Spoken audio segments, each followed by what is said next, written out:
Bismillahirrahmanirrahim. Assalamualaikum warahmatullahi wabarakatuh. Kami dari kelompok 4 yang beranggotakan 3 orang. Sebelumnya izinkan saya untuk menyebutkan nama-nama anggota kelompok 4. Di sini ada saya sendiri, Alisa Nur Fajriya sebagai moderator dan pembaca materi pertama, kemudian Nuryani pembaca materi kedua, kemudian Muhammad Haikal Fikri pembaca materi ketiga.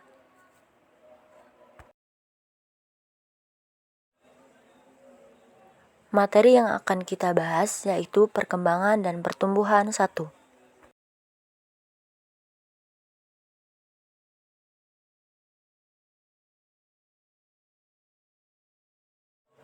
Hakikat pertumbuhan. Suatu proses bertambahan ukuran, volume, serta jumlah sel yang ditandai dengan bertambah panjang, berat, dan tinggi makhluk hidup yang bersifat irreversibel atau tidak dapat kembali ke bentuk semula, dan kuantitatif atau dapat diukur.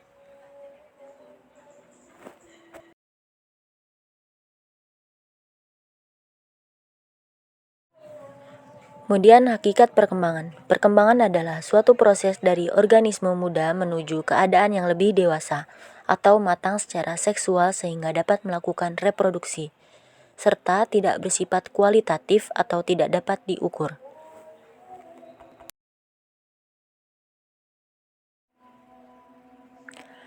Pertumbuhan cenderung bersifat kuantitatif dan berkaitan dengan aspek fisik.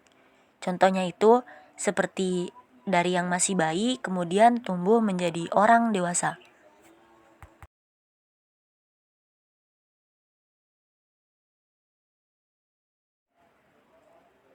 Perkembangan cenderung lebih bersifat kualitatif berkaitan dengan pematangan fungsi organ individu. Contohnya itu yang tadinya masih bayi, yang tidak bisa apa-apa, kemudian tumbuh menjadi bisa merangkak dan berjalan. Baik, materi yang selanjutnya akan dibacakan oleh Nuryani. Kepada Nuryani, dipersilakan. Baik, terima kasih Alisa. Perkembangan kognitif. Perkembangan kognitif mengacu pada tahapan kemampuan seorang anak dalam memperoleh makna dan pengetahuan dari pengalaman serta informasi yang ia dapatkan. Perkembangan kognitif meliputi proses pengingat, pemecahan masalah, dan juga pengambilan keputusan. Contohnya, dalam melakukan sebuah kegiatan atau aktivitas yang membutuhkan kemampuan kognitif adalah belajar. Maka dari itu, penting bagi para orang tua mengenali apa saja tahapan perkembangan kognitif anak mereka. Baik, slide selanjutnya akan dibacakan oleh Haikal.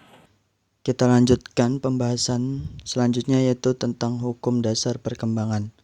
Hukum dasar perkembangan terbagi menjadi 6. Yang pertama, hukum konvergensi. Yang kedua, hukum tempo.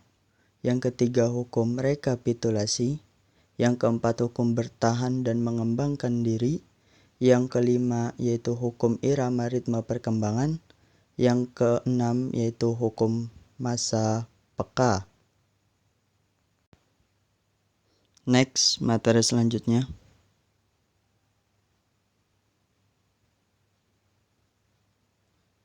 Hukum yang pertama yaitu hukum konvergensi.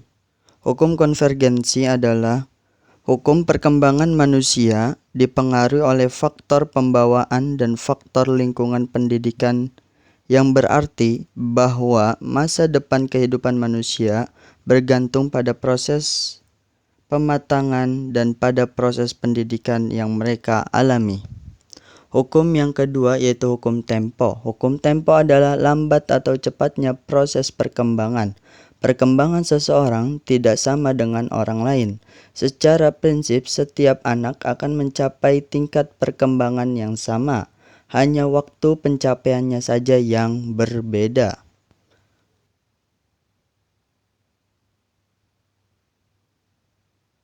Hukum yang ketiga yaitu hukum rekapitulasi. Hukum ini berasal dari teori rekapitulasi yang berisi doktrin yang menyatakan bahwa proses perkembangan individu manusia adalah sebuah mikrokosmik yang mencerminkan evolusi kehidupan makhluk hidup dari tingkat yang paling sederhana ke tingkat paling kompleks. Hukum yang keempat yaitu hukum bertahan dan mengembangkan diri. Setiap manusia di dunia ini pasti mempunyai hasrat atau dorongan untuk mempertahankan diri. Dari sikap mempertahankan diri tersebut akan berlanjut menjadi sikap untuk mengembangkan diri. Dorongan mempertahankan diri terwujud dari diri sendiri.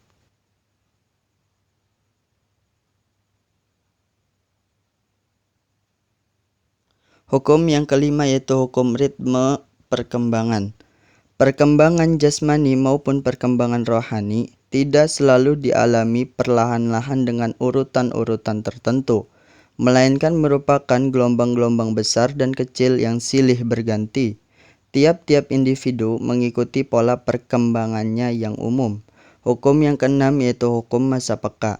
Masa peka adalah masa yang tepat yang terdapat pada diri anak untuk mengembangkan fungsi-fungsi tertentu, seperti mulut untuk berbicara dan membaca, fungsi tangan untuk menulis.